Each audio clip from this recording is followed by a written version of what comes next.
Hello aspirants, this is doctor Anurag और आज मैं एक बहुत ही अहम टॉपिक पे, अहम मुद्दे पे डिस्कशन करने वाला हूँ and that is the rescheduled exam date of civil services examination and the approach regarding current affairs. तो जैसा कि हम सभी को पता है, 5 जून को यूपीएससी ने अपना रीशेड्यूल्ड एग्ज़ाम कैलेंडर निकाला and as per the new exam calendar UPSC का सिविल सर्विसेज एग्जामिनेशन का प्रीलिम्स 4 अक्टूबर को शेड्यूल किया गया है। वहीं मेंस का date first week of Jan 2021 रखा गया है।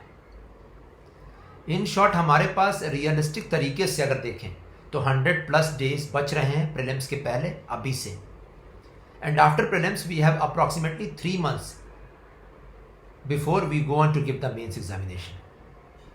अब जैसे ये एग्ज़ाम डेट्स निकाले गए, तुरंत स्पेकुलेशंस आने शुरू हो गए मार्केट में रिगार्डिंग करंट अफेयर्स।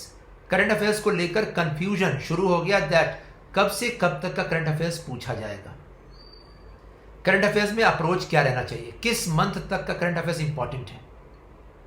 और स्पेकुलेशन जितने आते हैं मार्केट में उतना ही टेंशन बढ़ता है एस्पिरेंट्स के माइंड में, और जितना टेंशन बढ़ता है एस्पिरेंट्स के माइंड में उतना ही पढ़ाई से ध्यान हटता है। तो चलिए देखते हैं क्या अप्रोच रहना चाहिए करंट अफेयर्स को लेकर, और एक बहुत ही ऑनेस्ट और लॉजिकल डिस्कशन में आपके सामने रखने वाला हूं। आप इजीली कंक्लूड कर लीजिएगा कि आपको क्या करना है इस सिनारियो में। So now let us see logically that what ways can UPSC take now in such a case. So the first way out, UPSC can go with the earlier prepared paper for prelims. That is जो 31 मई को prelims schedule था उसके लिए जो paper तैयार किया जा रहा था, वही पेपर वो 4 अक्टूबर को पुटअप कर दे प्रीलिम्स में। But mains first week of जनवरी 2021 को शेड्यूल किए गए हैं, तो इन सच अ केस मेंस में नवंबर एंड तक के करंट अफेयर्स पूछे जाएंगे कम से कम। इन शॉर्ट, प्रीलिम्स के लिए आपका बर्डन नहीं बढ़ेगा, लेकिन मेंस के लिए आपका बर्डन डबल हो जाएगा। एक सेकेंड रास्ता भी यूपीएससी अपना सकती है। It can go for reframing of the prelims paper. तो 4 अक्टूबर को जो पेपर पूछा जाएगा प्रीलिम्स का, वो रीफ्रेम किया जाएगा, नए सिरे से करंट अफेयर्स से क्वेश्चन डाले जाएंगे जो इंक्लूड करेंगे current affairs from the month of मई, जून, जुलाई एंड अगस्त। एंड सब्सिक्वेंटली जो मेंस के लिए करंट अफेयर्स पूछे जाएंगे, it will be till the month of नवंबर। In both the cases, you can easily see that for the mains you have to go on to finish off the current affairs till the month of November. और आप बताइए कि कौन सा case में burden आपके ऊपर कम हो रहा है मेंस में। So in such a scenario you can easily conclude that सबसे बेस्ट वे आउट अभी यही है कि आप करंट अफेयर्स डेली बेसिस पे कवर करते जाइए, डेली बेसिस पे फिनिश करते जाइए। वेट मत कीजिए, स्पेकुलेशंस पे ध्यान मत दीजिए। और अगर फाइनली क्वालिफाई करना है तो कोई भी एस्पिरेंट करंट अफेयर्स को इंटीग्रेट कर लेता है अपने हैबिट में, अपने लाइफ में, अपने डेली हैबिट्स में।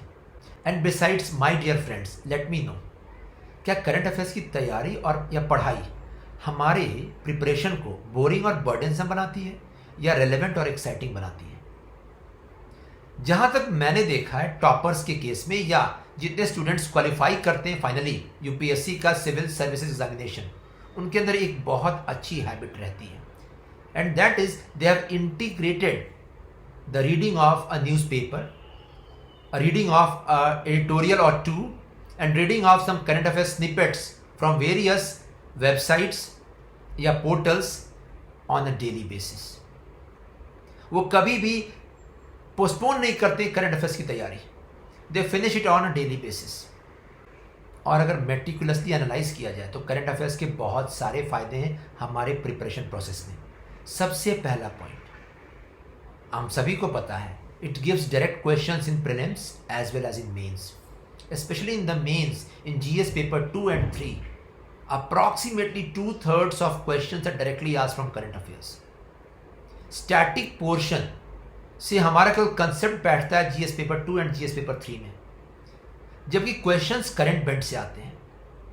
अगर करंट हम नहीं पढ़े रहेंगे, करंट अफेयर्स पे फोकस नहीं होगा हमारा, तो हम GS पेपर 2 और GS पेपर 3 में 3 डिजिट मार्क्स लाने का सोच भी नहीं सकते हैं। तो ये तो इंपॉर्टेंस हो गया, सबसे पहला इंपॉर्टेंस। लेकिन इसके अलावा और भी बहुत सारे इंपॉर्टेंस हैं। सेकेंड पॉइंट, इसका सबसे क्रूशल इंपॉर्टेंस है, ये हमें क्रिएटिव बनाता है। तो करंट अफेयर्स में अगर हम एडिटोरियल पढ़ते हैं तो हमारा थॉट प्रोसेस डाइवर्सिफाई होता है। We get new thoughts over particular issues. हमें मालूम चलता है हमारे पास क्या पॉइंट्स आ सकते हैं, और ये क्रिएटिविटी बहुत बड़ा रोल प्ले करती है एस्से में 150 मार्क्स से ऊपर जाने के लिए। तो 250 मार्क्स का एस्से, और अगर हमें 150 के अप्रॉक्सीमेट स्कोर करना है तो करंट अफेयर्स के बिना ये स्कोरिंग नहीं आ सकती। थर्ड जो सबसे बड़ा इंपॉर्टेंस है करंट अफेयर्स का, it gives us a hint as to कहाँ से क्वेश्चंस पूछे जाएंगे स्टैटिक पोर्शन से, प्रीलिम्स में और मेंस में, दोनों जगहों पे। तो मैंने तो लास्ट 3 साल के पेपर एनालाइज किए हैं, 2017, 18 और 19 के, और प्रीलिम्स में मैंने देखा है दैट स्टैटिक पोर्शन से भी जो क्वेश्चंस पूछे जा रहे हैं कहीं ना कहीं उनका करंट से लिंक है।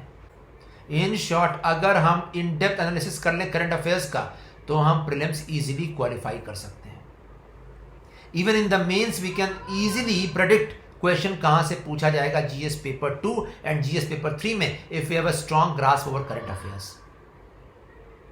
एंड बिसाइड्स बहुत सारे करंट अफेयर्स के पॉइंट्स आपने देखा होगा शायद सवाल में नहीं भी पूछे जाते हैं प्रीलिम्स में, but that is nothing to worry about, क्योंकि वही पॉइंट्स आप एस्से में या जनरल स्टडीज के पेपर्स में, मेंस में आप एडअप करके वैल्यू एडिशन के रूप में मार्क्स गार्नर कर सकते हो। इनफैक्ट हर पेपर में जीएस पेपर 1 हो या जीएस पेपर 4 हो, अब apart from the GS paper 2 and 3, in GS paper 1 and 4 even you can garner 20+ marks by value addition from current affairs, relevant value addition. In short, current affairs का बहुत बड़ा फायदा है आपकी प्रिपरेशन प्रोसेस में, और इसके अलावा करंट अफेयर्स आपका वोकैब भी बढ़ाता है। न्यूज़पेपर्स आपका वोकैब बढ़ाते हैं, आपको नए शब्द देते हैं आंसर्स में पुट इन करने के लिए। And besides the last point, it makes us more aware and it makes us more smart in our life. तो करंट अफेयर्स को लेकर बिल्कुल मत घबराइए, स्पेकुलेशंस पे ध्यान मत दीजिए, इंटीग्रेट कीजिए अपने प्रिपरेशन प्रोसेस में करंट अफेयर्स की तैयारी को। एंड मैं तो कहता हूँ पॉलिटी का लक्ष्मीकांत की किताब हो या इकोनॉमी की रमेश सिंह की किताब हो, विदाउट करंट अफेयर्स ये दोनों किताबें समझ में नहीं आएंगी। आप मगअप कर सकते हो, लेकिन for a better understanding you need to have interlinking of various topics with current affairs.